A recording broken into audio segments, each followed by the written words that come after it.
Nous lisons dans 2 Rois chapitre 8, verset 18 que le fils de Josaphat, Joram, était marié avec la fille d'Achab.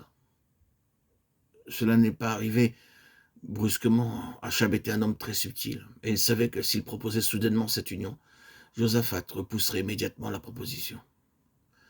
Josaphat n'était-il pas un homme qui craignait Dieu? N'avait-il pas envoyé les Lévites et les princes dans tout le royaume pour prêcher et enseigner la parole de Dieu au peuple? La famille d'Achab n'était-elle pas bien connue pour adorer Baal et pour les prêtres païens qui étaient à la table de la reine? Achab savait sans doute qu'il ne serait pas facile d'entrer dans une famille aussi pieuse que celle de Josaphat aussi. D'une manière habile, il commença par faire une alliance amicale avec Josaphat, de roi à roi. Après s'être assuré de son amitié, il amena lentement la proposition de mariage. Nous ne savons pas exactement quelle méthode adopta Achab. Les chrétiens mondains connaissaient beaucoup de méthodes pour tromper même les croyants sincères. Comme Achab, ils commencent par devenir amis avec ses croyants, et alors, au moment convenable, ils présentent leur proposition de mariage. Peut-être même qu'Achab a pu suggérer à Josaphat que parce qu'il était un homme craignant Dieu, il serait capable de convertir la jeune fille après qu'elle soit devenue sa belle-fille. De toute manière, Josaphat fut persuadé d'accepter et son fils fut marié à la fille d'Achab. Quelle chute tragique suivit ce mariage. Après tout, l'amour et le zèle que Josaphat avait montré pour Dieu et sa parole, ce mariage provoquait sa chute. Après ce mariage, Achab invita Josaphat à Samarie à un banquet. 2 Chroniques 18:2. Achab a dû dire: maintenant, Josaphat, nous ne sommes plus des étrangers, nous sommes même plus que des amis, nous sommes parents. Ainsi, vous pouvez sans crainte nous rendre visite.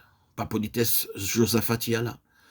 Sans doute cela a-t-il dû être répété plusieurs fois. Josaphat aussi aura invité Achab en retour à bénéficier de son hospitalité. Ainsi Achab parvint à savoir quel genre de nourriture Josaphat aimait le mieux. Pour l'occasion, il employa des cuisiniers de première classe et organisa un grand festin en l'honneur de Josaphat, tuant beaucoup de bœufs et de moutons et préparant tous les plats que Josaphat aimait. 2 Chroniques 18, 1 et 2. Après le festin, Achab persuada Josaphat d'aller avec lui se battre contre Ramoth en Galaad.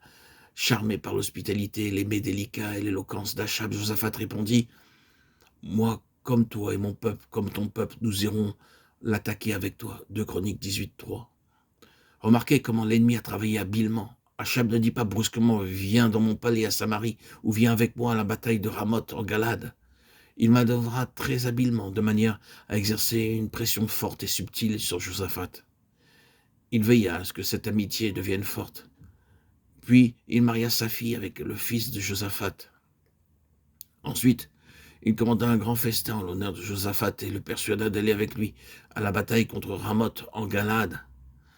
Pendant ce temps, Josaphat était si étroitement serré dans les filets d'Achab qu'il ne fit même pas attention aux avertissements donnés par le prophète Michée. 2 Chroniques 18, 18, 22.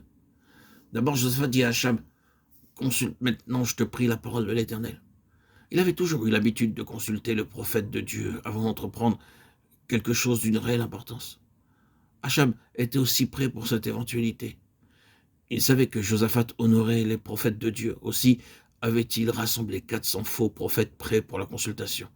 Ainsi, lorsque Josaphat demanda un prophète, Achab en fournit 400. Achab voulait donner l'impression qu'il était lui aussi un homme craignant Dieu. Mais hélas, sans aucune exception, les 400 prophètes étaient spirituellement aveugles. Ils dirent tous à Achab: va à la bataille et tu vaincras sûrement. Monte, le Seigneur est avec toi. Ils ne se préoccupaient pas de la justesse des pensées de leur cœur. Si ces rois meurent à la bataille, qu'ils meurent. Qu'est-ce que cela peut nous faire? Beaucoup de prédicateurs sont comme ces faux prophètes. Ils n'ont pas le soin de donner fidèlement le message de Dieu. Ils cherchent le genre de message que les gens aiment entendre. Et ils leur donnent. Ils désirent seulement acquérir une grande popularité, de la bonne nourriture et beaucoup d'argent. Ainsi, ils satisfont les appétits charnels des gens.